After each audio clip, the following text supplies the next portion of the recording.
So welcome to the next installation of inheritance. In this video we're going to create an array of subclass objects. We're going to use the object class and its method, and we're also going to use inheritance to achieve good software design.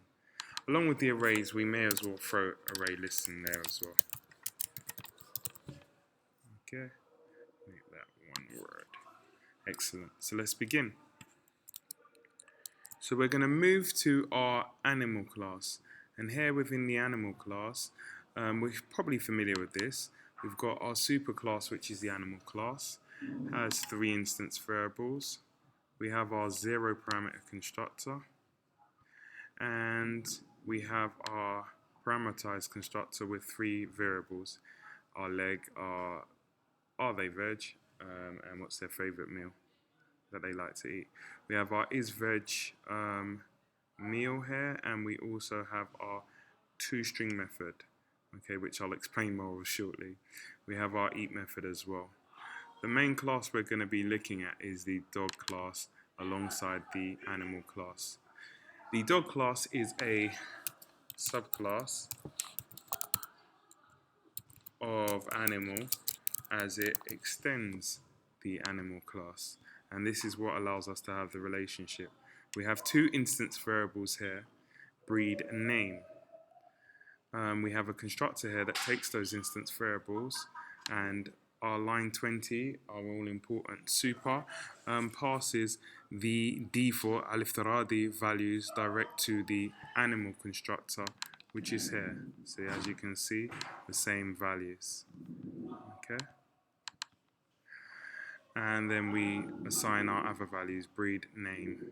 Okay, and then we have our eat method. So if we have a look in our driver class, as we said, we're going to create an array of subclass objects.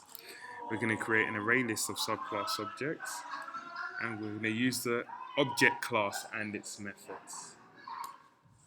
Yeah, we've got a noisy class outside, not my class, may I add. So let's begin. So to begin this, we're going to start off with an animal array. We're going to call it array1, okay, and it equals new animal array, okay, semicolon, and we're going to give it, let's say, 3 animals, okay. So that's animal array1 equals new animal. We move down to the next line, and we want to add some values to this animal array. So we're going to begin by saying array position 1, so that's array position 1, in our case is going to be 0, is equal to, and then we need to define our new animal. New, open brackets, oh sorry, dog, okay, and then our open brackets and our constructor. Now if we're not sure what goes into this constructor, we can of course always go back and check. So we know we take 2 arguments here, the breed and name, which are both strings. So I go back to my driver and I say my breed is a, let's say, pit bull, and comma, the name of this dog is, let's call him Fido. Okay, so we've defined one new element within our animal array. Okay, it's new dog, pit bull, Fido. And to save us some time, we can just copy paste that line. And we're going to obviously define position 1 now, so moving on to the next value. We'll also make a dog, why not? And we'll say it's a pit bull. We had pit bull already, so let's say a sheepdog. Sheepdog. And his name is Hilly. Yes, an odd name, I know. Alright, now because it's an animal array, that means that we have other animals here that we can define in our array. So we could go to our elephant if we wished, and we could define an elephant, or we could equally go to our monkey if we wished and define a monkey. Now we've not added any additional variables here for our monkey besides the tail, but we can always define a monkey. Okay. So let's just go to our driver class and let's make a new, let's copy and paste again, save us some time.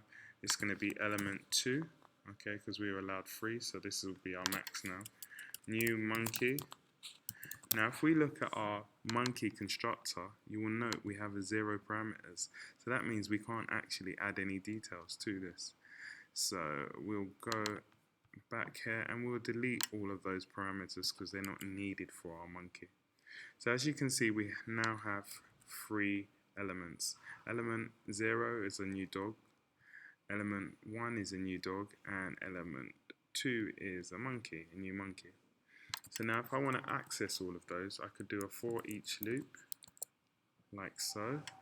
Now it's saying animal is our object type, array, and it's just given me my array and the name 11, for example. So this is for my elements, okay, and then we've got the array name, which is array 1. So now I could just do a system out print here, and I could access a specific component. So what should I access? Let's say array 11, because that's the name of my array. And what could I say? What methods do we have? So let's have a look at our dog. We have an eat method here.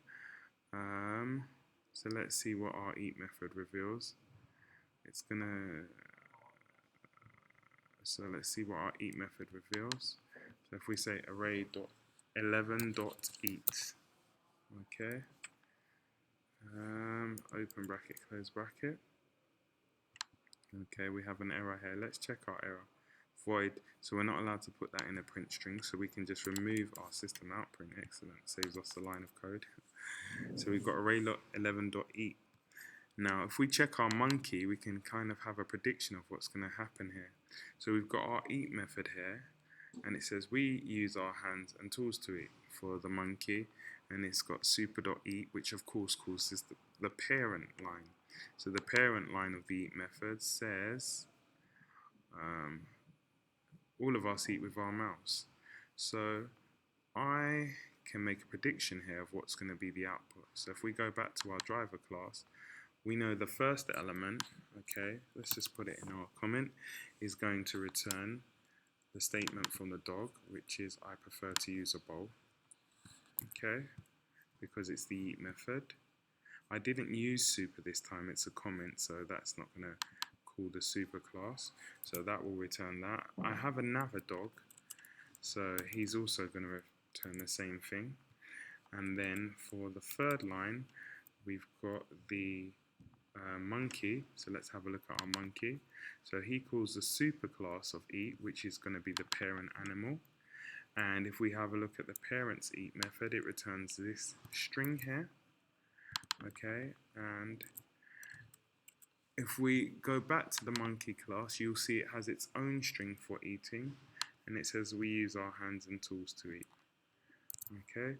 So my prediction is that we will get all of these components. So if we just press play here, we should mirror that. I prefer to use a bowl, I prefer to use a bowl, all of us eat with our mouths, we use our hands and tools to eat.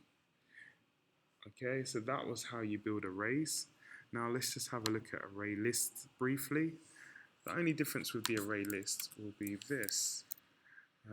We will have array list here, okay, and as we're using array list, we need to of course import array list. Import java.util.array_lists, okay, semicolon. Okay, remove the S, what am I doing? Okay, now I can use my array list, and with the array list we used angled brackets. Okay, now my angled brackets inside, I'm going to put my type, which is animal, because we have to place an object as the type. Okay, and then I'm going to say array2 equals new, and then I can just repeat this side again. Okay, and just open bracket and semicolon. Now of course the beautiful thing about the array list, we don't have to specify how many elements we have.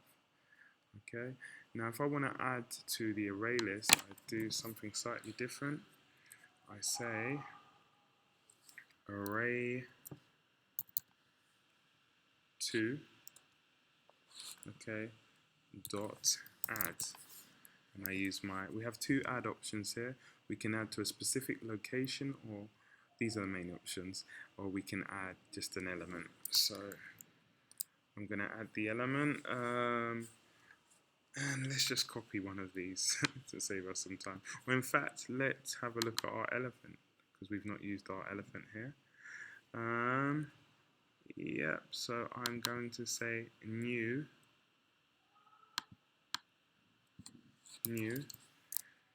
and then elephant. Okay, and open bracket, close bracket, and put my semicolons outside. So I've just added a new elephant. I'm also going to add a monkey, why not, hey? Add new animal, and my new animal, let's do monkey, so let's just copy and paste you. Copy and paste in the right place.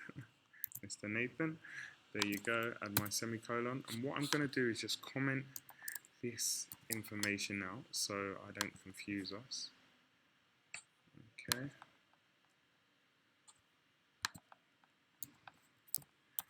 And there you go, we've commented that out.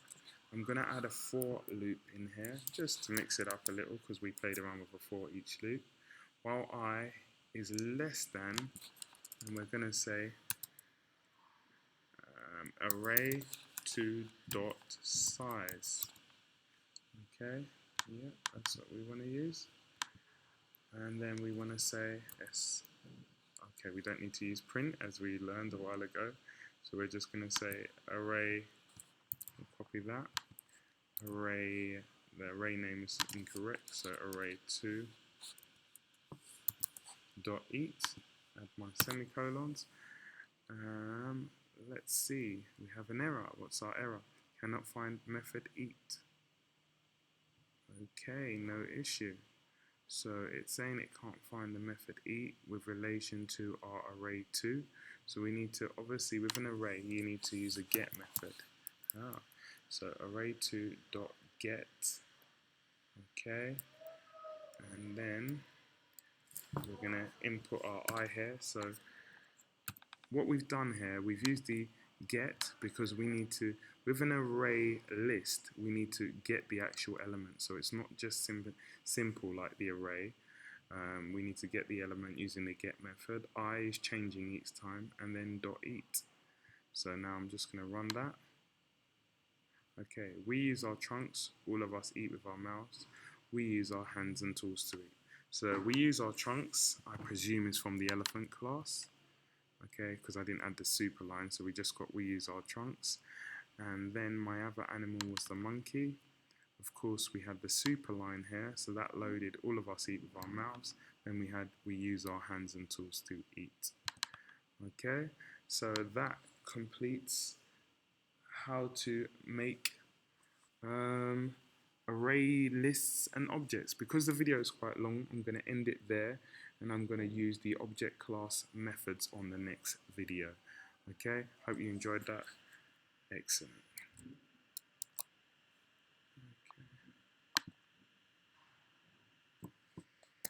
Okay.